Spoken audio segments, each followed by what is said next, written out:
You see her recording. You hear her speak. Give it up for Janet.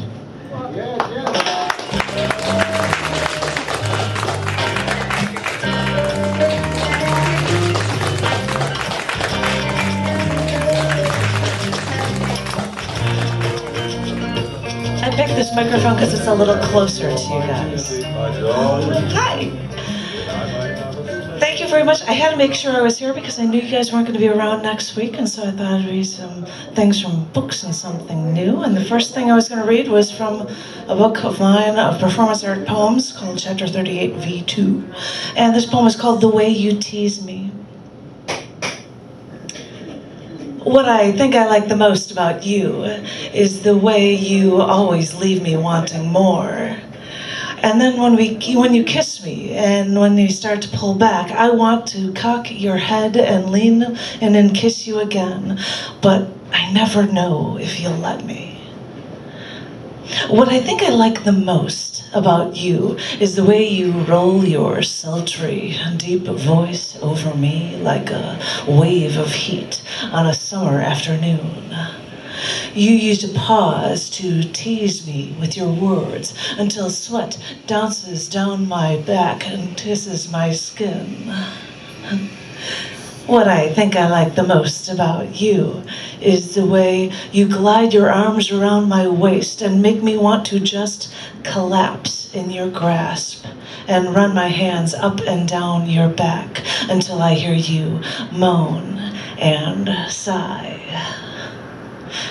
What I think I like the most about you is the way that absence makes the heart grow fonder. And then when we touch, you say that we should take it slow, take our time, enjoy every moment. And you know, you couldn't be more right. What I think I like the most about you is the way that things that make me think I have to fight for you are the things that make me second guess myself, because nothing's ever right. Not you, not me, not relationships, not sex, not love, not relationships, not love. What I think I like the most about you is the wondering, is the waiting, is the teasing. Yeah, that's what I like. The high-charged guessing game. The flirting. The first touch. The first everything. Thinking about the possibilities. Yeah, that's what I like. Thank you.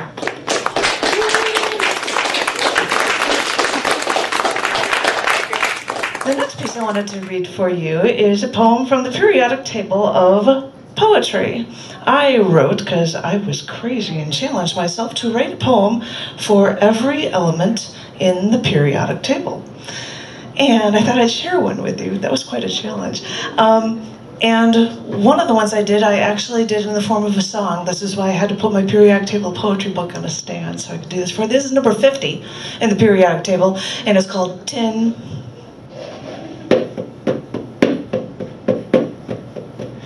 If I only had a brain.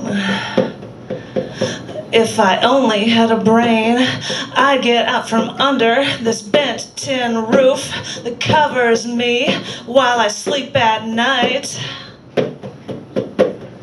Tin metal sheets keep the rain away, but the wind, oh God, the wind. If I only had a brain. If I only had a brain, I wouldn't use my old tin cup and stand at the corner of 3rd and Lamar and ask for change. You see all the commuters cross that corner to catch their train. You see, I wait at the other side, 'cause the ones with the money have to walk right by. That's when I rattle my old tin cup, give them doe eyes and say, God bless. If I only had a brain. Well, if I only had a brain, I wouldn't be rattling my old tin cup to ask for tin change. I'd get myself up. If I only had a brain, I'd have a ton of money. I'd eat in fancy restaurants. I'd wear the plastic bib. If I only had a brain, I wouldn't be poor, drinking tin cans of Fanta, eating soup from a tin can, living on Tin Pan Alley. If I only had a brain, well, you might bend me, but I just won't break. 'Cause if I only had a brain, then I'd be great. Yeah.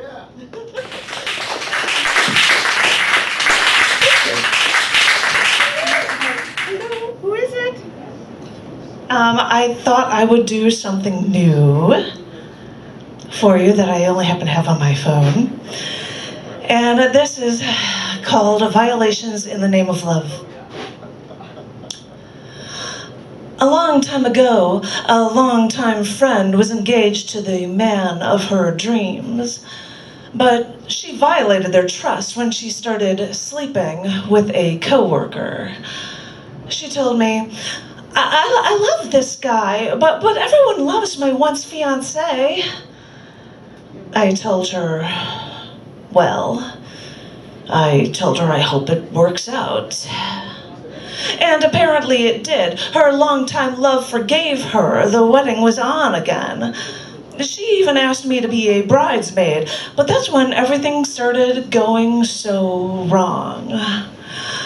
I'd respond to her every email, and even though I'd try to appease, she'd be enraged at me because I believed in truth. So, according to her, apparently honesty is not what friends are for. When I saw there was no way this friend could ever be moral or honest to her friends or to the man she'd marry or even to herself, that's when I ended the friendship. We were no longer friends, but because of our past, she invited me to her wedding. I didn't go to the church. For her lack of morality, a church seemed kind of ironic. But I went to the reception on February 10th, did like everyone else, and complimented the bride. But they played country music, which isn't my style. So even though there was snow outside of the reception hall doors, we went outside to dance with my love in the snow where the music might be muted. A minute or two after dancing, an old man walked outside and asked to cut in. My love smiled, and I was touched that a stranger saw us from the hall and joined in the snow for a dance. In the name of love, these two once lovebirds chose a wedding day close to Valentine's Day. But 3 different men bearing that name were all martyred centuries before that date meant love. And I suppose it makes me smile knowing that my parents were married on February 18th, right around Valentine's Day. But I should remember that the Valentine's Day before my dad was born was the Valentine's Day massacre with Al Capone in my hometown killing 7 guys from the other side. Because sometimes Valentine's Day isn't pretty. And even though my once friend married near this date, that was only another sign to me that her marriage would never last. Years later, I hear from another woman that remained her bridesmaid, and they said that she was divorced now. She should have known that violations in the name of love would never lead to happiness. Violations of that nature, no matter your implied intentions, will never set you free where true love is meant to be. Thank you. Thank you very much.